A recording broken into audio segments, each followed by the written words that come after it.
Determinada quebra do sigilo das imagens do Palácio do Planalto no dia 8 de janeiro. E ex-chefe do GSI diz que o que aconteceu foi um apagão geral. Presidente Lula chega em Portugal e primeira-dama Janja vai à loja de luxo fazer compras. Presidente do Senado, Rodrigo Pacheco, reafirma que novas regras fiscais serão aprovadas pelo Legislativo. Governo de Moscou admite erro que resultou em ataque a uma cidade da própria Rússia. Falha nova tentativa de cessar fogo e o número de mortes do Sudão chega a 400. Temperatura da Terra atinge o nível mais alto de todos os tempos e o derretimento das geleiras bate recorde. Cientistas descobrem como impedir os cabelos brancos. E o sucesso da técnica de um médico que fantasia crianças como super-heróis para acabar com os traumas de cirurgias. A partir de agora, no Jornal das 22.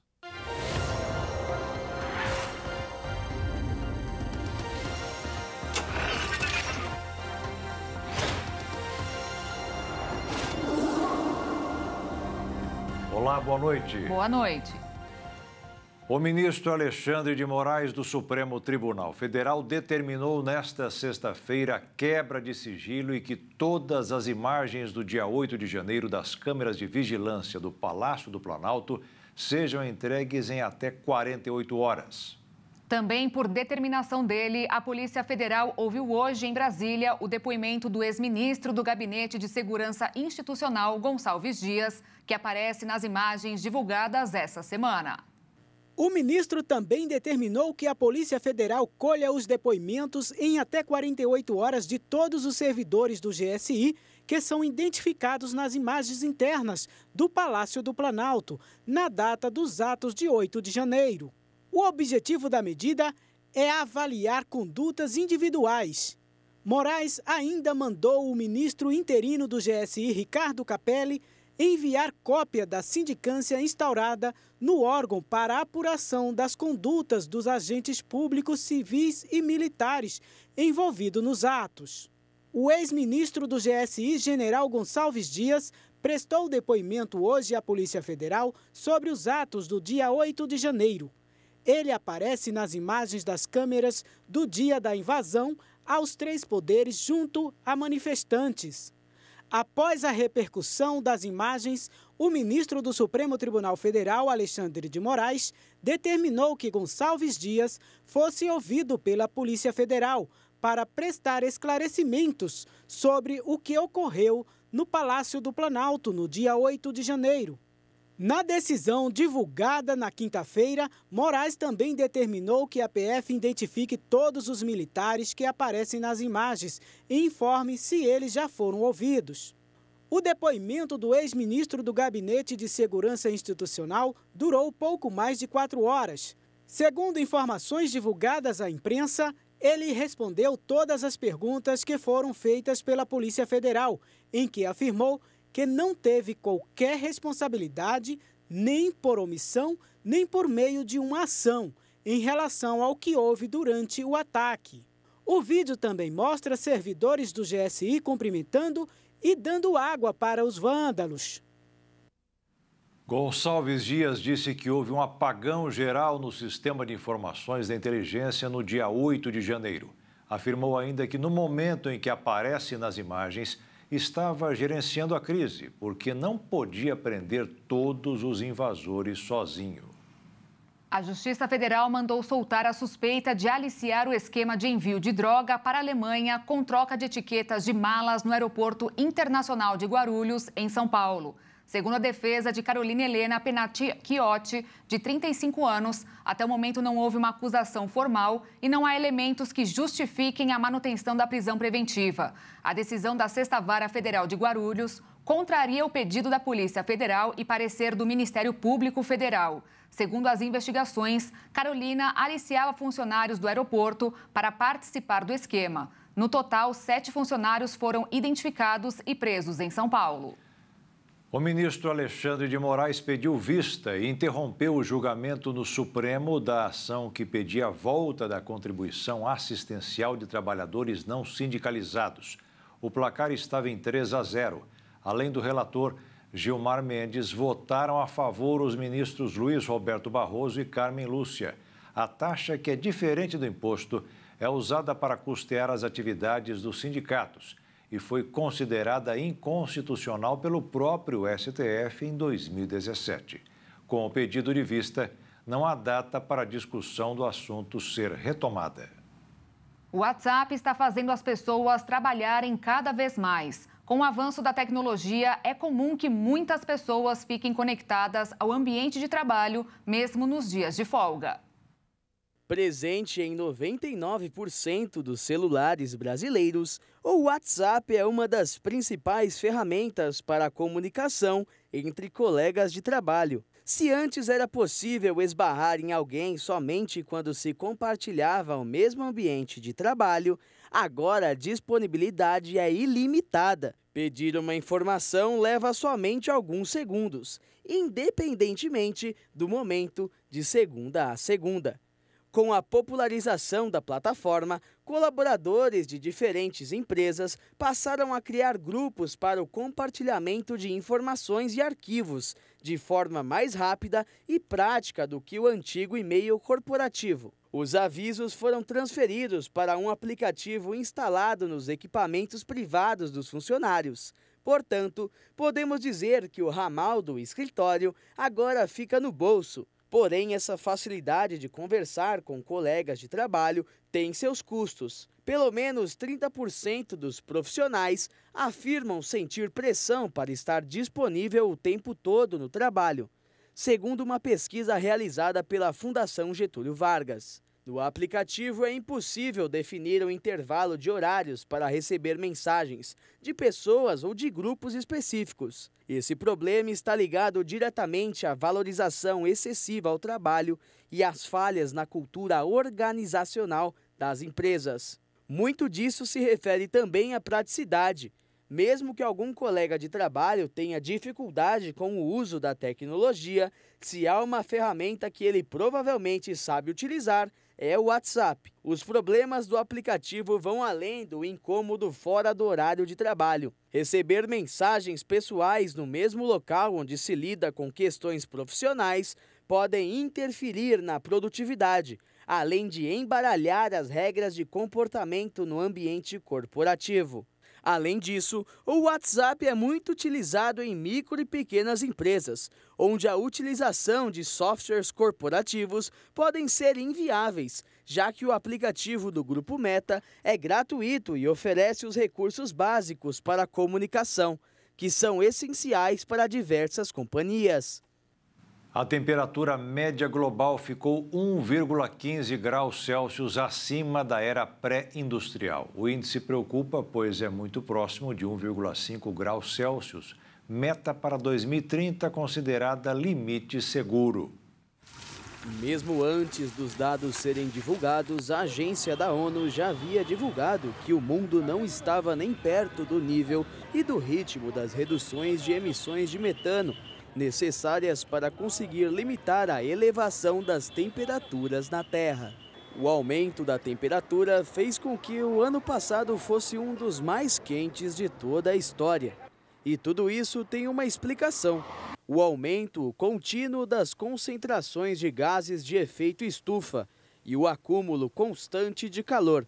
Em 2022, a seca contínua na África Oriental, as chuvas recordes no Paquistão e as ondas de calor recordes na China e na Europa afetaram dezenas de milhões, causaram insegurança alimentar e impulsionaram a migração em massa e custaram bilhões de dólares em perdas e danos.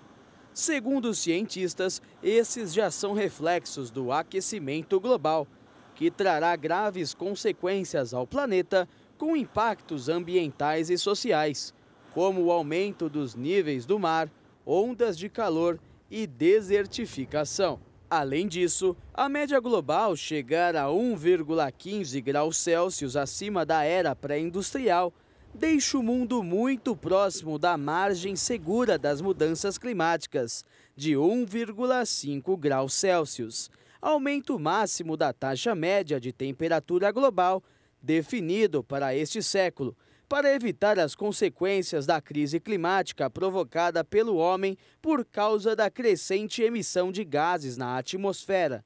Apesar disso, diversos especialistas alertam ao longo dos últimos anos que as medidas vistas como fundamentais para que o aquecimento do planeta não ultrapasse essa taxa vêm sendo implementadas num ritmo considerado insuficiente. Ainda de acordo com o relatório apresentado pela agência da ONU, as geleiras do mundo derreteram a uma velocidade acelerada no ano passado, um fenômeno que parece impossível de ser impedido. O derretimento ocasionou uma perda em média de mais de 1,3 metros de espessura entre outubro de 2021 e outubro de 2022, uma perda muito maior do que a média dos últimos 10 anos.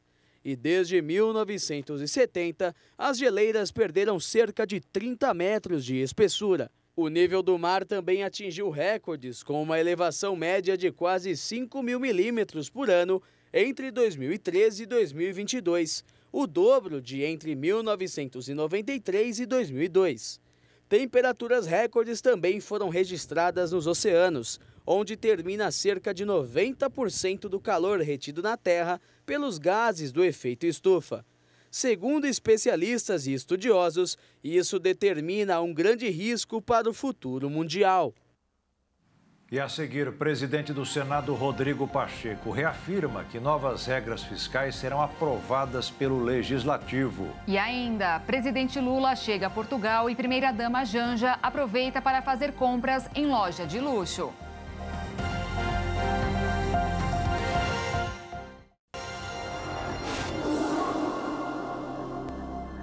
O presidente do Senado, Rodrigo Pacheco, do PSD de Minas Gerais, garantiu que o conjunto de regras apresentado pelo governo para substituir o teto de gastos será aprovado. O senador disse que o projeto está bem elaborado e agradou aos parlamentares. Não deu detalhes, mas informou que eventuais alterações serão feitas apenas para melhorar a nova regra fiscal. E a votação deverá ser rápida, porque, como ele mesmo lembrou, o presidente da Câmara, Arthur Lira, prometeu que naquela casa a aprovação será feita até o dia 10 de maio. Só depois do processo concluído é que o Legislativo deverá começar a analisar a reforma tributária, que, segundo Rodrigo Pacheco, é complexa e exige mais discussão.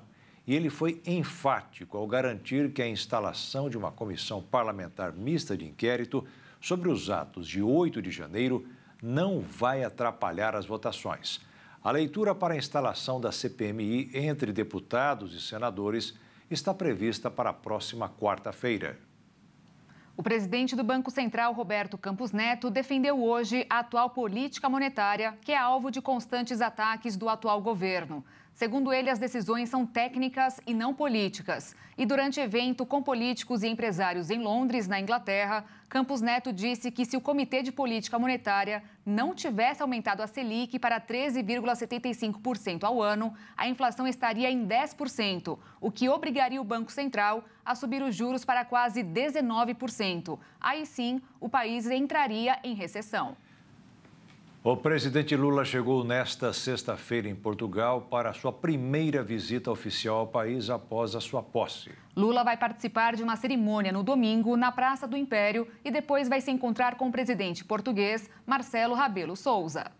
Logo após o desembarque, o presidente publicou em sua rede social uma mensagem dizendo que terá uma agenda de governo e que pretende assinar pelo menos 13 acordos com o país europeu. O petista participará também da cúpula luso-brasileira, onde irá se encontrar com empresários dos dois países para as assinaturas dos acordos comerciais. Desde a posse no dia 1º de janeiro, Lula realizou viagens oficiais à Argentina, Uruguai, Estados Unidos, China e Emirados Árabes Unidos. Na próxima terça-feira, dia 25, viaja à Espanha para discutir a entrada do Mercosul no bloco da União Europeia. Brasil e Espanha têm interesse na resolução dos impasses que adiam essa implantação, já que os dois países assumirão ainda neste ano as chefias dos dois blocos.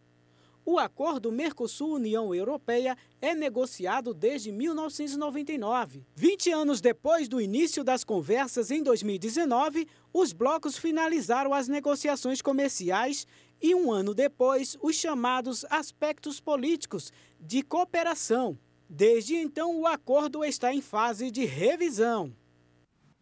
E o presidente Lula decidiu enviar o chanceler Celso Amorim à Ucrânia. Será uma tentativa de acabar com o mal-estar provocado pela declaração de que a culpa pela guerra com a Rússia é dos dois países.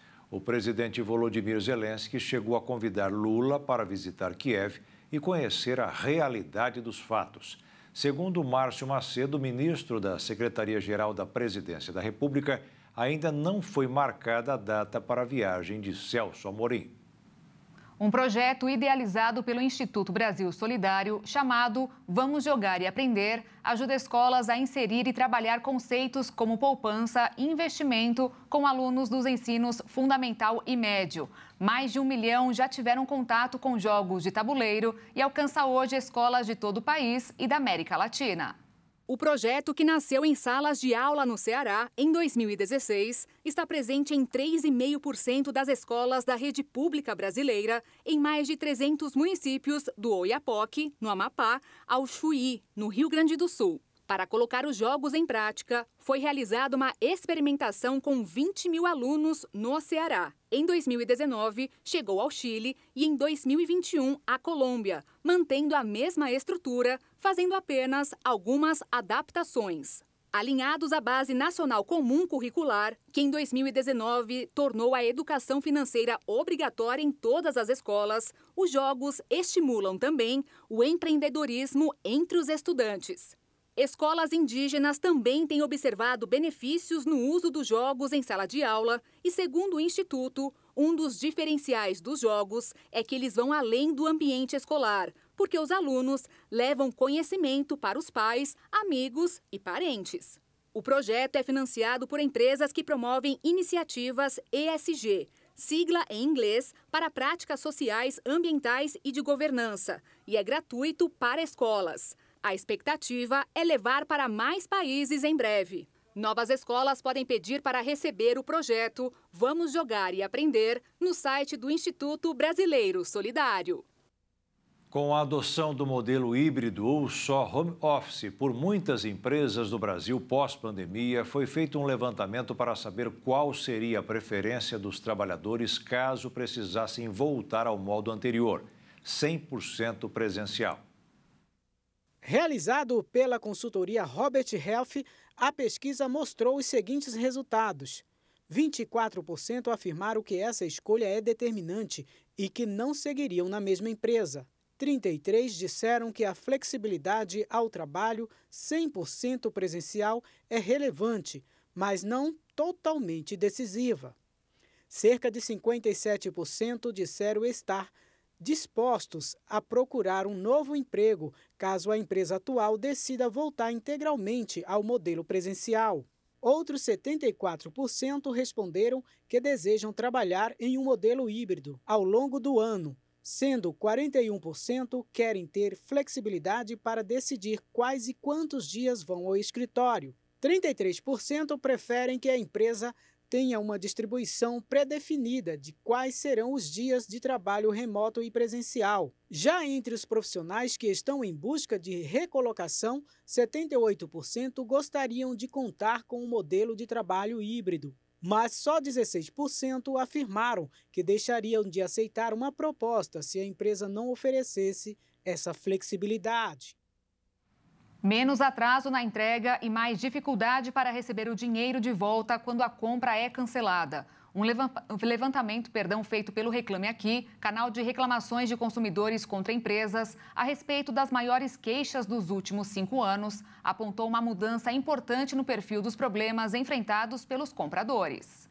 Em um primeiro momento, nos anos de 2018, 2019 e 2020, a principal reclamação era o atraso na entrega. Segundo, pelo estorno do pagamento, o cliente não recebia a mercadoria e acabava cancelando a compra. Em 2021, 2022 e agora, no início de 2023, o estorno do pagamento se tornou a principal queixa. De acordo com o presidente do Reclame Aqui, em 2021, o estorno esteve muito relacionado ao serviço de delivery. Desde o ano passado, porém, o problema extrapolou o delivery e atingiu o varejo como um todo. O comprador tem 7 dias para desistir do item comprado pela internet, a contar do recebimento do produto. A demora no reembolso, de acordo com o presidente do Reclame Aqui, tem origem na pouca disponibilidade de crédito dos varejistas, que estão com o caixa apertado. A operação de risco sacado, a mesma que deu origem à crise da loja Americanas, quando o varejista faz um acordo com o banco para que pague o fornecedor em seu lugar, em troca do pagamento de juros, está no centro da questão. O número de queixas no Reclame Aqui deu um salto de 88% no ano passado para 6.600.000. Segundo Neves, o avanço se deve ao consumidor mais consciente e conectado em busca dos seus direitos. As categorias mais reclamadas no ano passado foram meios de pagamentos, telefonia, varejo, delivery, marketplace e redes sociais. Para a Confederação Nacional do Comércio, o momento do estorno pode impactar o fluxo de caixa do varejista em maior ou menor grau. O consumidor está precisando do dinheiro com mais agilidade, porque também sofre com o orçamento apertado. A percepção desse consumidor sobre a demora no reembolso piorou no contexto de alta dos juros. Está faltando muito pouco para o encerramento dos trabalhos do censo, mas alguns moradores, especialmente de condomínios, resistem e ainda não atenderam os fiscais do IBGE. Quando a dificuldade aperta, o jeito é bater perna e insistir para alcançar o maior número possível de pessoas recenseadas em Mato Grosso do Sul. A maioria dos 5% que ainda não responderam o questionário do censo mora em condomínios, principalmente nas cidades de Campo Grande e Dourados. A pessoa pode ligar para 137 e se quiser já dar ali, fazer a mesma entrevista no momento, o cara já transfere para uma pessoa para ele responder o questionário já imediatamente. Se ele quiser marcar, ele marca, a gente vai na casa dele. Neste condomínio, na capital, o síndico conseguiu a adesão total dos moradores. O trabalho foi realizado de acordo com a disponibilidade de cada pessoa.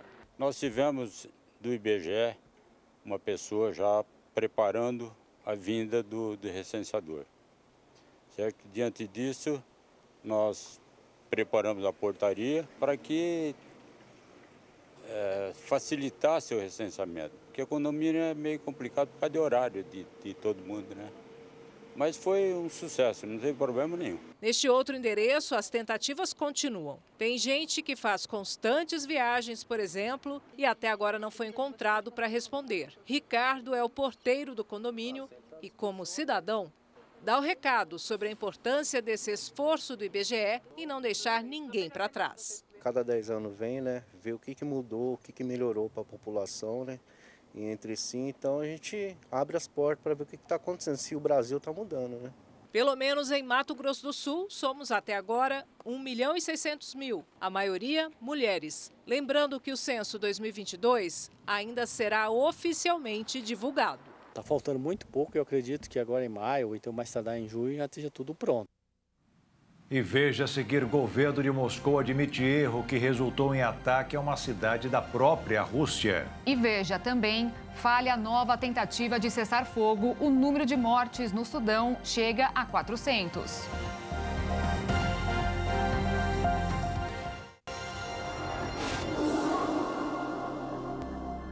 A cirurgia plástica no Brasil conquistou brasileiros e estrangeiros de várias cidades e deve ultrapassar os 2 milhões de intervenções em 2023. Em especial, a rinoplastia está em destaque. O país lidera o ranking mundial deste tipo de procedimento estético. Segundo dados da Sociedade Internacional de Cirurgia Plástica e Estética, o Brasil ocupa o segundo lugar entre os países que mais realizam cirurgias plásticas no mundo, perdendo apenas para os Estados Unidos. No país norte-americano foram feitos mais de 4.600.000 procedimentos em 2022. Quando se trata de rinoplastia, o Brasil é destaque absoluto em números e no uso das melhores técnicas. Em 2020 foram realizados quase 88.000 procedimentos dessa modalidade no país. As redes sociais também influenciam no aumento da procura. Para se ter ideia, as câmeras de selfie distorcem até 30% a imagem, e o nariz pode parecer maior do que é. Se você pegar nesses últimos anos com o advento das mídias sociais, o paciente hoje, todo mundo usa muito mais os gadgets para selfie, tá? Então o paciente já tem aquela imagem muito mais do rosto do que antes era do corpo. Então a procura aumentou muito dentro dos consultórios. Na rinoplastia reducional, a convencional, como se fosse uma lojinha de nariz com um produto só. Então você vê aquele nariz mais estigmatizado, com cara de cirurgia plástica. A rinoplastia estruturada, a filosofia estruturada, ela é uma lojinha com vários tipos de nariz. Então, assim, é o nariz que a gente vai fazer para cada pessoa, é uma cirurgia muito mais delicada. A outra cirurgia você faz em 1 hora, 1h20, essa cirurgia a gente faz em 4, 5, 6 horas.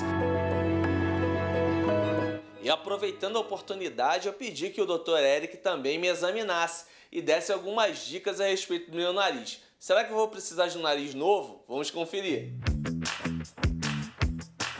A primeira coisa que a gente como nós vamos criar uma ideia do seu nariz, é se você vê algum problema no seu nariz. Então nós vamos tirar uma foto mais técnica, tá? Com uma luz mais técnica, para a gente dar uma analisada aqui na tela, o que a gente vê no seu nariz que a gente conseguiria fazer.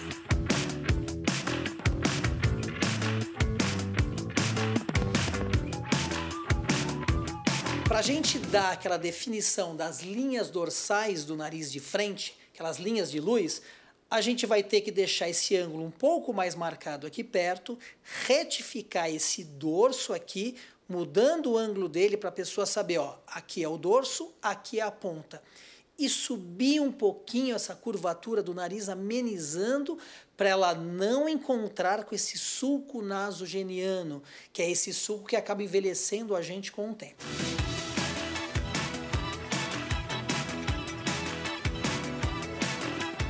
De acordo com o especialista, é possível aparentar menos idade quando a cirurgia é bem orientada e feita por profissionais experientes. Um estudo nos Estados Unidos comprovou essa teoria.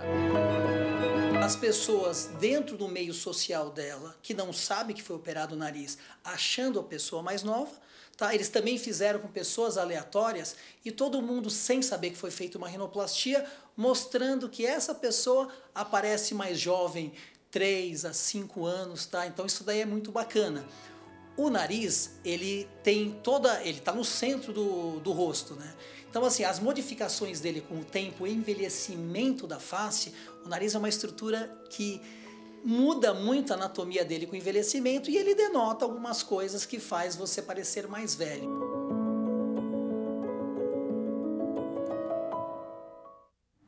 O assunto agora é saúde da população brasileira e o cenário preocupa. Um estudo mostrou que 1/3 dos adultos com mais de 35 anos apresenta gordura no fígado e tem maior risco de desenvolver diabetes do tipo 2. O estudo, elaborado em 6 capitais brasileiras e feito em conjunto com pesquisadores da Universidade Federal de Minas, da Universidade Federal do Rio Grande do Sul e da Universidade de São Paulo, demonstrou que a chance de ter um diagnóstico de diabetes por apresentar o acúmulo de gordura no fígado foi cerca de 38% maior em mulheres e 29% maior em pessoas com a circunferência abdominal elevada. Os cientistas analisaram dados do estudo longitudinal da saúde adulta. No total, 8.166 participantes, escolhidos entre funcionários ativos ou aposentados desses locais, com idade de 35 a 74 anos, foram acompanhados por um período de 3 anos. De acordo com a pesquisa, 35,1% dos participantes foram diagnosticados com gordura no fígado. Destes, 20% apresentaram uma inflamação não alcoólica, também conhecida como NASH, na sigla em inglês. Além disso, o estudo também demonstrou que a presença de gordura no fígado aumentou em 30% o risco de desenvolver diabetes. Também chamada como esteatose hepática, ela pode ser diagnosticada por meio dos exames de imagem, como ultrassonografia, mas muitas vezes os pacientes buscam o exame para investigar outra condição. Antes mesmo de entrar em pânico sobre a situação, os especialistas deixaram claro no estudo que a gordura no fígado é reversível e uma simples mudança de hábito pode mudar essa situação. Ou seja, uma dieta rica em alimentos naturais e a prática regular de atividade física são boas saídas para evitar o acúmulo de gordura no órgão e, consequentemente, doenças como a diabetes. Além disso, os especialistas afirmam que a péssima alimentação, somadas com o consumo elevado de ultraprocessados e o sedentarismo, são fatores de risco não só para a diabetes, mas também para as doenças cardiovasculares, como infarto e AVC e câncer. O assunto agora é saúde e esses dados preocupam a saúde da população brasileira. Isso porque um estudo mostrou que 1/3 dos adultos com mais de 35 anos apresenta gordura no fígado e tem maior risco de desenvolver diabetes do tipo 2. Um piloto russo marcou um gol contra. Bombardeou uma cidade do próprio país na fronteira com a Ucrânia. O Ministério da Defesa russo informou que a munição caiu, por engano, de um avião sobre Belgorod. Além da destruição, 2 pessoas ficaram feridas. De acordo com o Ministério, um caça-bombardeiro Su-34 disparou acidentalmente a munição da aeronave. O incidente ocorreu às 22h16 no horário local, de quinta-feira, segundo informações das agências de notícias russas. O governador da região disse que a explosão provocou uma onda de choque que danificou 4 apartamentos, 4 carros e derrubou postes de energia. Belgorod é uma cidade de 370 mil habitantes e fica a cerca de 40 quilômetros da fronteira com a Ucrânia. Está localizada ao norte da segunda maior cidade ucraniana, Kharkiv. Uma investigação está em andamento. Mais de 400 pessoas morreram e 3.500 ficaram feridas, vítimas dos combates que acontecem no Sudão há quase uma semana. Também foram divulgadas as mortes de pelo menos 9 crianças e mais de 50 ficaram feridas. Um porta-voz do Unicef disse que enquanto os combates continuarem, as crianças continuarão pagando o preço. O aumento desenfreado nos conflitos só piora a situação de milhares de crianças que estão gravemente desnutridas no país e correm risco de morte. O Sudão tem uma das taxas de desnutrição infantil mais altas do mundo, com mais de 600 mil crianças sofrendo de desnutrição aguda grave antes dos recentes combates. No momento, muitas famílias ficaram presas, com pouco ou até mesmo sem nenhum acesso à eletricidade, água, comida e remédios. Nesta sexta-feira, continuaram os confrontos entre o exército regular e os paramilitares, apesar dos repetidos apelos de um cessar-fogo. Os 2 grupos haviam anunciado uma trégua de 72 horas na madrugada desta sexta-feira. Mas tiros e explosões puderam ser ouvidos em Khartoum, capital do país. O Alto Comissariado das Nações Unidas para os Refugiados informou que entre 10 e 20 mil pessoas já cruzaram a fronteira com o Chad, país a oeste do Sudão. O Japão teve a primeira condenação por escândalo de corrupção dos Jogos Olímpicos de Tóquio 2020. 3 empresários tiveram suas penas anunciadas nesta sexta-feira. O ex-presidente de uma empresa patrocinadora dos Jogos Olímpicos de Tóquio 2020 e outros 2 empresários receberam penas de prisão e suspensão, a primeira sentença pelo escândalo de propina em torno do mega-evento esportivo. As acusações de corrupção vieram à tona depois do evento adiado pela pandemia, envolvendo grandes empresas do país e afetando as chances do Japão de receber os Jogos Olímpicos de Inverno de 2030 em Sapporo. O porta-voz do Tribunal do Distrito de Tóquio disse que Hironori Aoki, ex-dirigente da empresa de roupas de luxo Aoki Holdings, havia recebido uma pena em suspensão de 2 anos e meio de prisão. Segundo a imprensa japonesa, em dezembro, um empresário de 84 anos se declarou culpado das acusações de que ele e 2 companheiros haviam pagado propina aos organizadores da Tóquio 2020 para receber tratamento preferencial. Os outros 2 empresários receberam penas de prisão e suspensão de 1 ano e 18 meses, respectivamente. A promotoria solicitou a prisão em regime fechado para Aoki, mas o tribunal optou por uma sentença em suspensão durante 4 anos. Haruyuki Takahashi, membro da organização dos jogos, também está envolvido no caso, mas seu julgamento ainda não foi marcado. De acordo com os documentos da promotoria, Takahashi, que se declarou inocente, teria recebido $380 mil, quase R$2 milhões, dos executivos da Aoki Holdings, com o entendimento de que era dinheiro de agradecimento por um tratamento benéfico e preferencial. E a seguir, cientistas descobrem como impedir os cabelos brancos. E ainda o sucesso da técnica de um médico que fantasia crianças como super-heróis para acabar com os traumas de cirurgias.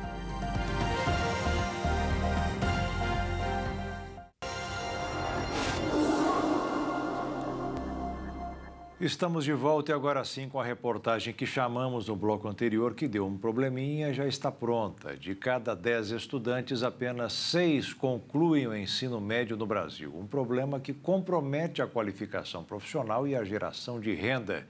O estudo ainda apontou que não completar os estudos pode causar um impacto, inclusive, de viver menos.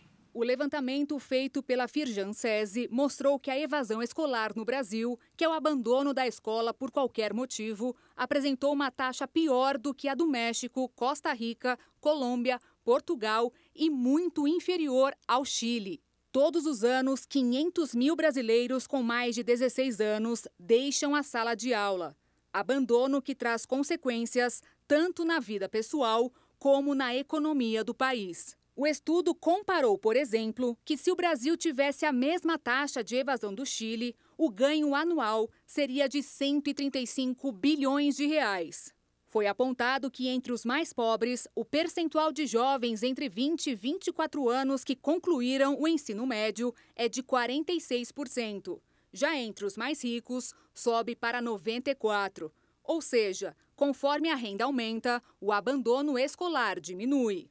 Além disso, quem não conclui a educação básica tem salário mais baixo, consegue menos emprego formal e até vive menos. Segundo a pesquisa, a expectativa de vida é 3 anos menor. Para a Firjan, a evasão do ensino médio é uma tragédia silenciosa que atinge a todos nós, mas mais profundamente o jovem mais vulnerável, e que a educação precisa ser prioridade nacional. E para que esse cenário mude, apresentou propostas a partir de práticas que já existem e deram certo, como programas de recuperação de aprendizagem, auxílio financeiro e apoio psicológico aos alunos. Um novo estudo realizado por cientistas norte-americanos mostrou como evitar o embranquecimento dos cabelos. Evitar que os cabelos fiquem brancos, para quem já os tem, a gente desconfia um pouco, viu? A descoberta pode servir como base para um futuro tratamento revolucionário para impedir ou até mesmo reverter o processo que deixa os cabelos grisalhos. O estudo parte do princípio de que as células-tronco, capazes de se converterem em muitos tipos de células diferentes, teriam a capacidade de se deslocarem entre os compartimentos de crescimento dos folículos pilosos, uma parte da nossa pele responsável pela produção e crescimento do pelo, onde podem ficar presas à medida em que o fio de cabelo envelhece, fazendo com que perca sua capacidade de maturar e mantém a sua coloração. Para isso, os pesquisadores se concentraram em estudar as células-tronco de melanócitos presentes nas peles de humanos e ratos. Eles descobriram que a cor da pele depende dessa célula que, embora não desempenhe nenhuma função específica, continua a se dividir dentro dos folículos pilosos, onde recebem o sinal para se converterem em células maduras, que geram os primeiros pigmentos proteicos responsáveis pela coloração do cabelo. A pesquisa sugere que, com o envelhecimento e os ciclos sucessivos de crescimento, cada vez mais células-tronco de melanócitos ficam presas no compartimento celular chamado de protuberância do folículo piloso. Essas células permanecem nesse compartimento, sem passar para o estado de transformação, e não conseguem migrar para o local previsto dentro desse compartimento, onde receberiam o sinal para se transformarem em células produtoras de pigmentos. Se os resultados do estudo forem aplicáveis aos seres humanos, os pesquisadores acreditam que poderão proporcionar meios de evitar ou reverter a aparição de cabelos brancos. Para os coordenadores do estudo, a perda da função camaleônica das células-tronco de melanócitos pode ser a causa do embranquecimento e descoloração dos cabelos. Gigantes empresas do setor automobilístico apresentaram novos modelos de carros elétricos no Salão do Automóvel de Xangai, realizado na China. Esse é o primeiro grande evento do setor dos últimos 4 anos que promete ser um marco para o futuro dos carros elétricos. Nos últimos anos, os carros elétricos caíram no gosto de muitas pessoas. Porém, o elevado custo do automóvel e até mesmo algumas dificuldades para efetuar a compra fizeram com que muitas pessoas deixassem de lado a ideia de ter uma dessas máquinas. Por esse motivo, diversas montadoras estão competindo para lançar veículos elétricos mais rápidos, luxuosos e repletos de recursos. Durante os últimos meses, o governo chinês investiu bilhões de dólares em subsídios para conquistar a liderança inicial dessa indústria, que ainda é emergente.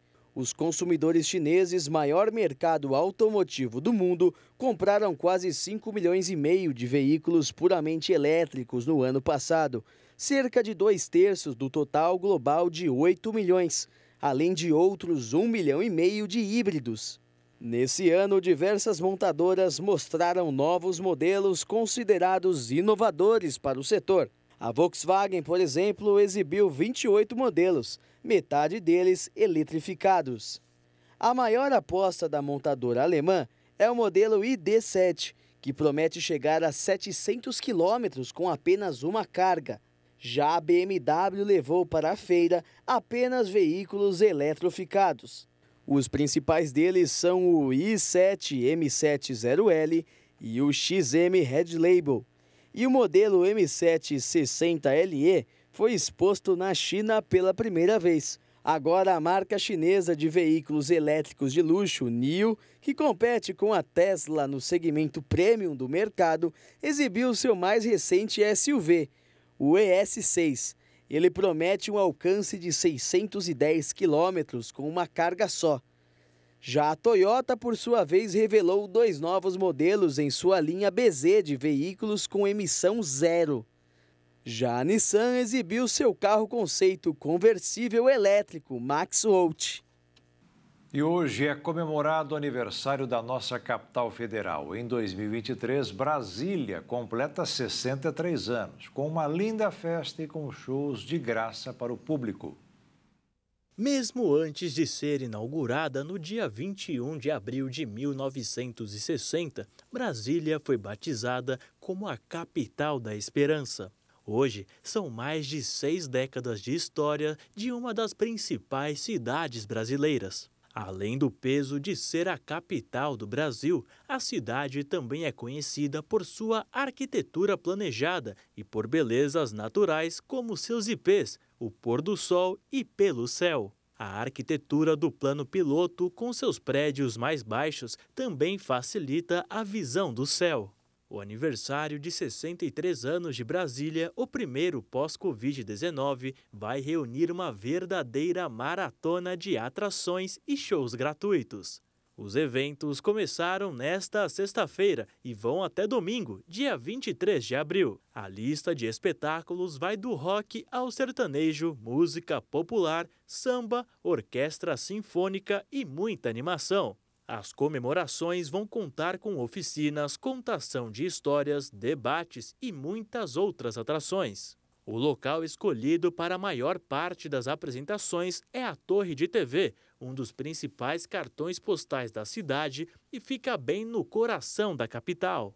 De acordo com o Diário Oficial, as 3 principais atrações estão orçadas em R$ 900 mil no total e a expectativa da Secretaria de Cultura é receber cerca de 20 mil pessoas por dia. Lembrando que o evento é todo gratuito, mas para participar é necessário realizar a retirada da cortesia com antecedência pelo portal divulgado pelo governo da cidade. A cidade de Urupema, em Santa Catarina, registrou hoje a temperatura mais baixa do ano em todo o país. Às 3 horas da manhã, os termômetros registraram 0,1 grau. A situação é consequência da chegada de um ciclone no oceano e de uma massa de ar frio. Sem choro nem trauma, assim se tornaram as cirurgias de pequenos pacientes depois da ideia de um médico de Divinópolis, em Minas Gerais.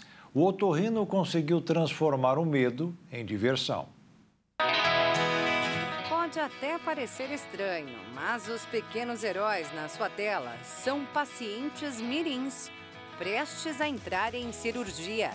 A ideia da fantasia por cima do avental foi do Dr. Leandro Brandão, um otorrino mineiro que decidiu trocar o trauma causado pelo ambiente pré-cirúrgico por uma bela lembrança. Mudou muito minha vida, porque ficou mais fácil de entrar com a criança, não me deixou traumatizado, assim, eu não fico sofrendo também junto com os pacientes. E a criança, né, não fica com essa memória ruim de mais um acesso ao sistema de saúde que dá medo, que doeu, né? Que doer que nada! O Léo, de 3 aninhos, amou a experiência. Gostei. Olha ele aí todo eufórico, entrando na sala de cirurgia de capa de herói. É a máscara do Batman. Fantasia completa para ganhar o poder que todo super-herói tem de sobra: a coragem. Coragem não é não ter medo, coragem vão mesmo com medo. E aí agora com essa capa de coragem que você vai conseguir enfrentar esse medo aí. E aí eles esquecem, né? Até que estavam com medo. O doutor conta que tomou a iniciativa depois de um pré-cirúrgico traumatizante até para ele. É uma menininha que chama Alana. Ela agora já tá grandinha já. E foi com ela que, assim, é o que ficou na minha memória mais, assim, a entrada dela, sabe? Foi quando eu lembro de decidir, assim, nunca mais faço isso na minha vida. De pegar ela e entrar com ela chorando muito, né? E a mãe lá fora. E ainda eu tava, assim, chegando no hospital, tinha uma regra diferente de que não podia entrar os pais, aí que eu tive que brigar bastante para conseguir fazer isso, mudar, sabe? E ele conseguiu. A mãe do Léo, por exemplo, teve esse direito durante a cirurgia do filho, mas com a tática usada pelo cirurgião, nem foi necessário entrar na sala. E aí, quando o Dr. Leandro chegou com as fantasias para ele escolher, né? Ele tinha me falado que estava desanimado, o Léo, e quando ele viu a fantasia, ele falou que ficou animado de novo. Então, já me deu, assim, um alívio, né? Aí ele já foi, nem olhou para trás, foi correndo com ele pelo corredor. E eu fiquei ali emocionada, porque o meu medo ainda existia, né? Mas, ao mesmo tempo, com o coração tranquilo de que, pelo menos, ele não teria nenhum trauma, né? Com essa experiência. É um tratamento humanizado que faz toda a diferença. Eu acho que é tentar me colocar no lugar, né, da criança, dos pais e reconhecer que a criança, ela está entendendo o que está acontecendo. Ela tem o direito de ser tratada com respeito. Né? Então, não é para fazer graça que eu estou fazendo isso, não é para parecer, né, nada disso. Eu faço isso porque ela merece, a criança tem que entrar lá e ser tratada de um jeito que... Porque para criança tudo tem que ser brincadeira, tudo que a gente vai fazer tem que ser na brincadeira. Os negócios funcionam melhor. E a técnica deu tão certo que o médico passou a comprar caixas de fantasias para doar para os pacientes. O doutor Leandro resolveu postar em suas redes sociais alguns vídeos da nova rotina dele com os pequenos pacientes. A intenção era dividir a ideia com colegas de profissão e profissionais de outras áreas que também trabalham com crianças. Só que a estratégia criada por ele fez tanto sucesso que ele acabou ganhando milhares de seguidores. Só a página dele no Instagram tem hoje mais de 120 mil. E vídeos de atendimentos como esse aqui têm milhares de visualizações, curtidas e comentários carinhosos. Que sensacional seu contexto de super-heróis. Poxa, que lindo o seu trabalho. Foi Deus que lhe enviou com esse dom de atender as crianças com tanto carinho e amor. O que eu fico emocionado é justamente porque todo mundo para um tempinho da vida e vai lá, faz questão de ir lá, entra no Instagram e me manda uma mensagem agradecendo, dando parabéns, né? Dando parabéns para minha mãe está super emocionada também, que toda hora chega mensagem para ela. E eu acho que isso que é bonito, assim, sabe? De tá tocando muita gente e muito profissional de saúde, para eles verem que tem outro jeito também de fazer. E ele diz que é tão simples e ainda pode copiar.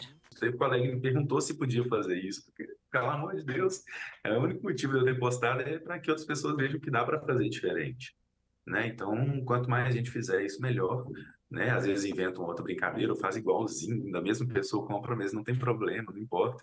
O que eu achei é que quanto mais a gente fizer, melhor. Acho que é isso que é legal.